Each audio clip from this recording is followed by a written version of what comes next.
Hoy quiero hablar sobre lo que considero, con diferencia, la pregunta más importante de toda esta guerra. No quiero hablar de quién está ganando hoy en el campo de batalla, ni de cuántos ataques se han lanzado en las últimas 24 horas. No me interesa analizar qué declaró un líder político ayer o qué nueva amenaza lanzó Irán esta mañana. Esas son las noticias del momento. Pero la pregunta de fondo, la que realmente importa para nuestro futuro, es esta. ¿Puede Estados Unidos realmente detener esta guerra? Piénsalo bien. ¿Tiene la capacidad de negociar un alto el fuego real? ¿Puede simplemente decidir retirarse? ¿Existe, de hecho, una salida? Al analizar la situación con frialdad y detalle, la respuesta que encontramos es profundamente inquietante, incluso aterradora. Estados Unidos está atrapado. Está en una situación de estancamiento estratégico absoluto. No tiene la fuerza necesaria para avanzar hacia una victoria clara, pero tampoco tiene la libertad política ni económica para retroceder. Hoy quiero explicarte exactamente por qué sucede esto, analizando cada trampa paso a paso. Parte 1. El impulso incontrolable de la guerra. Lo primero que debemos entender es una verdad histórica que los políticos suelen olvidar. Una vez que inicia un conflicto de esta magnitud, la guerra desarrolla su propio impulso, su propia lógica interna. Llega un punto en el que el conflicto deja de ser algo que los políticos y los generales controlan, y empieza a ser la guerra la que los controla a ellos. Miremos el ejemplo de Ucrania para entender este fenómeno. Esa guerra comenzó y, desde las primeras semanas, ambos bandos eran plenamente conscientes de que un acuerdo negociado era posible y necesario. Sabían que continuar significaba un daño económico catastrófico y un sufrimiento humano indescriptible. Y sin embargo, años después, la maquinaria sigue triturando vidas y economías. ¿Por qué no se detienen si saben que les hace daño? Porque detener una guerra exige que uno de los bandos acepte algo que para un gobierno es casi imposible. Aceptar la pérdida pública, aceptar la humillación ante el mundo y aceptar términos que se sienten insoportables. Esta guerra con Irán va a seguir exactamente ese mismo patrón. Ninguna de las partes puede permitirse admitir la derrota, incluso cuando detenerse sea lo más inteligente para sus propios intereses. Es un patrón histórico que se repite una y otra vez. Los países prefieren desangrarse antes que rendirse, pero en este caso, hay algo que lo hace 1000 veces más complicado que en Ucrania. Incluso si el gobierno de Estados Unidos se despertara hoy con el deseo sincero de detenerlo todo y firmar un alto el fuego, no podría aceptarlo. ¿Por qué? Porque las condiciones que Irán pondría sobre la mesa serían, simplemente, el fin del estilo de vida estadounidense tal como lo conocemos. Parte 2. La trampa del alto el fuego. Hagamos un ejercicio mental. Imaginemos que Washington decide que ya fue suficiente y llama a Teherán para negociar. ¿Qué diría Irán? Irán no pediría una simple tregua. Respondería con términos que han estado preparando durante décadas.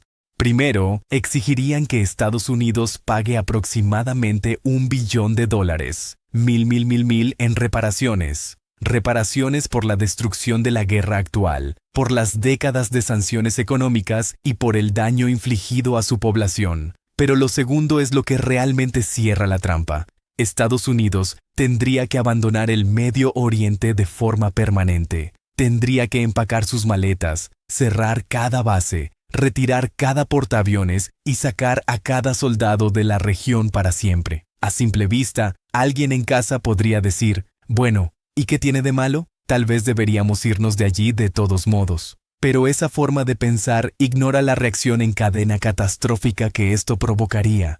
Si se retira, sucede lo siguiente. El CCG se convierte en cliente de Irán. Naciones como Arabia Saudita, los Emiratos Árabes, Qatar y Kuwait dependen hoy totalmente de la protección militar de Si ese paraguas desaparece, La única potencia con la fuerza necesaria para controlar el estrecho de Hormuz y garantizar la seguridad es Irán.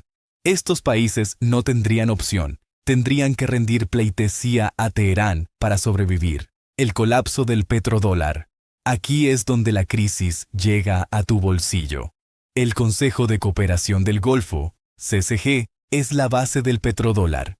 Es el sistema que obliga al mundo a comprar petróleo en dólares, creando una demanda artificial que sostiene nuestra economía. Esos países luego usan esos dólares para comprar bonos del Tesoro, financiando nuestra colosal deuda de 39 billones de dólares. Si esos países caen bajo la órbita de Irán, el petrodólar muere. Sin esa demanda extranjera, la economía de EEUU colapsaría como un esquema Ponzi al que se le acaban los inversores. La remilitarización de Asia y Europa. Si Japón y Corea del Sur ven que huye del Medio Oriente porque la situación se puso difícil, dejarán de confiar en nosotros frente a China. Se verán obligados a crear sus propios ejércitos masivos. En Europa pasaría lo mismo. Concluirían que EEUU ya no es un socio fiable y buscarían la paz con Rusia bajo los términos de Putin, rompiendo la OTAN para siempre. Al final del día, el dólar perdería su estatus de moneda de reserva y la economía de EEUU no tendría forma de pagar su deuda. Por eso es una trampa. El costo de quedarse es enorme, pero el costo de irse es la ruina total. Parte 3. La trampa de la invasión terrestre. Como el alto el fuego es inaceptable y la retirada es el suicidio económico, la única opción que queda es escalar. Aquí es donde surge la presión por hacer algo que demuestre fuerza. Se empieza a hablar de tomar la isla de Kark. A nivel estratégico, parece una idea brillante.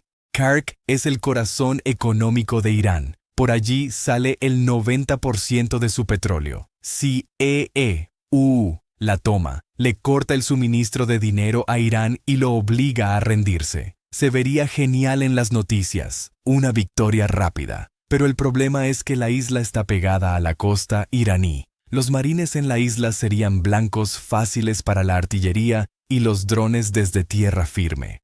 Para proteger a esos marines tendrías que tomar la costa de Irán, pero esa costa está vigilada por las imponentes montañas Zagros. Entonces, para proteger la costa, tendrías que tomar las montañas. Y una vez que estás en las montañas, ya estás dentro de Irán, en una guerra terrestre masiva, en uno de los terrenos más difíciles del planeta. Es el famoso desvío de la misión. Es lo que pasó en Vietnam. Empezamos con 3.000 marines para una misión limitada y terminamos con 500.000 soldados en una jungla de la que no podíamos salir por culpa de la falacia del costo hundido. No podemos irnos ahora porque ya hemos perdido demasiados hombres y dinero. Parte 4.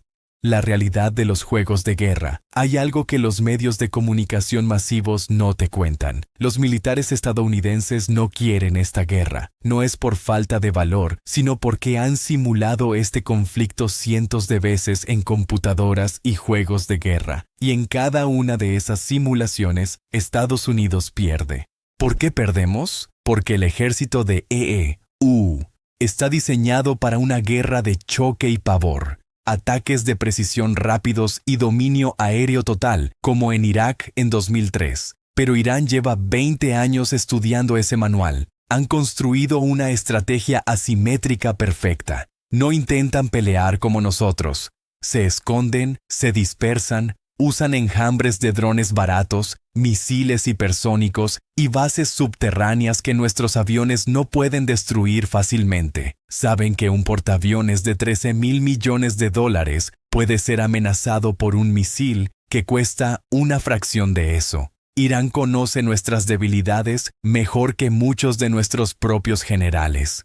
Parte 5. El camino de la sabiduría. Entonces, ¿cuál es la solución? Si no puedes ganar, no puedes retirarte y no puedes negociar un alto el fuego tradicional, ¿qué queda? La única salida real es un cambio de paradigma total. Estados Unidos debe aceptar que el orden mundial donde era el hegemón indiscutible ha muerto. Necesitamos un nuevo orden donde EEUU deje de ser el policía o el matón y se convierta en un socio. Esto significa algo que suena radical pero es necesario: dejar de mantener bases en 80 países y dejar de usar el dólar como un arma de guerra para castigar a quien no nos gusta. Significa sentarse a la mesa con Rusia, China e Irán y decir: todos tenemos intereses aquí, todos necesitamos seguridad, vamos a construir un sistema donde nadie sienta la necesidad de ir a la guerra para sobrevivir. Eso no es una señal de debilidad, es el mayor acto de sabiduría posible. Estados Unidos está atrapado en un laberinto sin salida militar. La única salida es la diplomacia honesta y la cooperación. El tiempo corre, y cuanto más tardemos en elegir el camino de la sabiduría, más doloroso y costoso será el colapso final para todos en este planeta.